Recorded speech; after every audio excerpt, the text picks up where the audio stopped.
உங்களுடைய சரீரத்திலே ஒரு விடுதலை தேவையா இருக்கலாம், மனதளவிலே விடுதலை தேவையா இருக்கலாம், சிந்தனையில் ஒரு விடுதலை தேவையா இருக்கலாம், உங்களுடைய ஆவியிலே விடுதலை தேவையா இருக்கலாம். எந்த காரியத்தில் உங்களுக்கு விடுதலை தேவை, ஏதோ ஒரு காரியத்தில் உங்களுக்கு விடுதலை தேவை. அதுக்கு என்ன முயற்சி பண்றீங்க, மருத்துவம் செய்றீங்க, ட்ரை பண்ணி பார்த்துட்டீங்க, ஒன்றும் நடக்கல.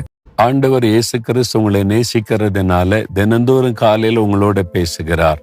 காலையில உங்களை பலப்படுத்திட்டா அந்த நாள் முழுவதிலும் அந்த பலன், அந்த கிருபை உங்களை தாங்கி நடத்தும்ல. அதனாலதான் அதிகாலையில ஆண்டவர் உங்களோடு கூட பேசுகிறார். பிரியமானவர்களே, இயேசு கிறிஸ்துவின் நாமத்தில் உங்களுக்கு என் அன்பின் வாழ்த்துக்கள். சரி, இந்த நாள்ல ஆண்டவர் நமக்கு என்ன வார்த்தை வைத்திருக்கிறான்னு சொன்னா, 2 கொரிந்தியர் 3:17 கர்த்தரே ஆவியானவர், கர்த்தருடைய ஆவி எங்கேயோ அங்கே விடுதலையும் உண்டு. அதாவது சில காரியத்துல விடுதலை இல்லாமல் நீங்கள் தவித்து கொண்டிருக்கிறீங்க. இந்த பாவத்தை விட முடியல, ரகசிய இந்த பாவம் என்ன தொடர்ந்துகிட்டே இருக்குது, இதை வெளியே சொல்றதுக்கும் பயம், விடவும் முடியல, இது வேண்டான்னு நினைக்கிறேன், ஆனா தொடர்ந்துகிட்டே இருக்குது, ஒரு விடுதலை வேணுமே. பயம், உள்ளத்தின் ஆழத்துக்குள்ள ஒரு பயம் துரத்திக்கிட்டே இருக்குது, தூங்க முடியல நிம்மதியா. நான் பகலெல்லாம் மற்றவங்களோட சேர்ந்து இருக்கும் போது தெரியல, தனியா இருக்கும் போது பயம் அப்படியே வாட்டுது, பயத்தின் வேதனை.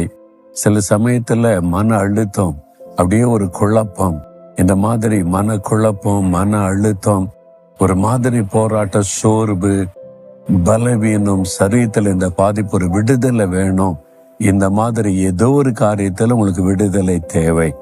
அதுக்கு என்ன முயற்சி பண்றீங்க, மருத்துவம் செய்றீங்க, ட்ரை பண்ணி பார்த்துட்டீங்க, ஒன்றும் நடக்கல.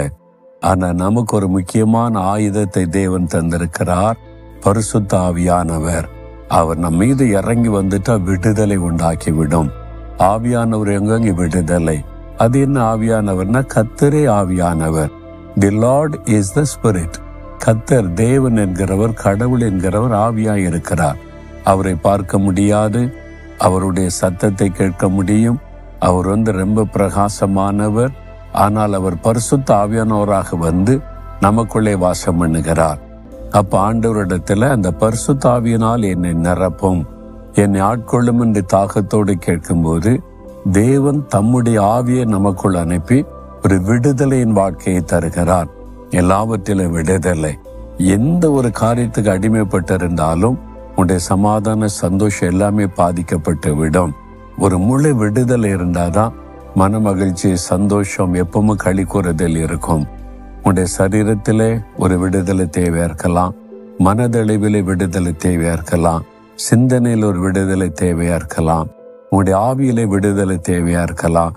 எந்த காரியத்தில் உங்களுக்கு விடுதலை தேவை, இப்போ அந்த பரிசுத்த ஆவியானவர் என் மேல இறங்கணும்னு நீங்க ஜெபிக்கும் போது தேவன் தம்முடைய ஆவியை உங்களுக்குள்ள அனுப்புவார்.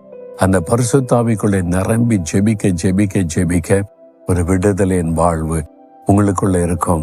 ஆனால் ஆண்டவரே, இந்த பரிசுத்த ஆவியினார் வல்லமையினால் நிரப்புன்னு கேளுங்க. அவர்களை நிரப்புவார், விடுதலை உண்டாகும், ஒரு பெரிய மன மகிழ்ச்சி உண்டாகும். ஜெபிக்கிறீங்களா, கேட்கறீங்களா? அவங்களுக்கு இந்த விடுதலை வேணும் தானே? ஆண்டவரே, இந்த ஆவி எனக்கு தாங்க, நீங்க தான் பரிசுத்த ஆவியானவர், நீர் வந்து எனக்குள்ளே வாசம் பண்ணும்.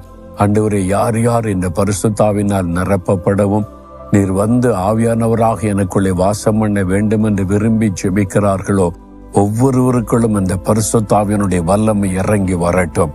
இப்பொழுது அவர்களை நிரப்பி ஆட்கொள்ளட்டும். எல்லா அடிமைத்தனத்திலிருந்து ஒரு விடுதலை இயேசுவின் நாமத்தில் ஆவியானுடைய வல்லமையினால் உண்டாகட்டும். இயேசுவின் நாமத்தில் ஆமென்.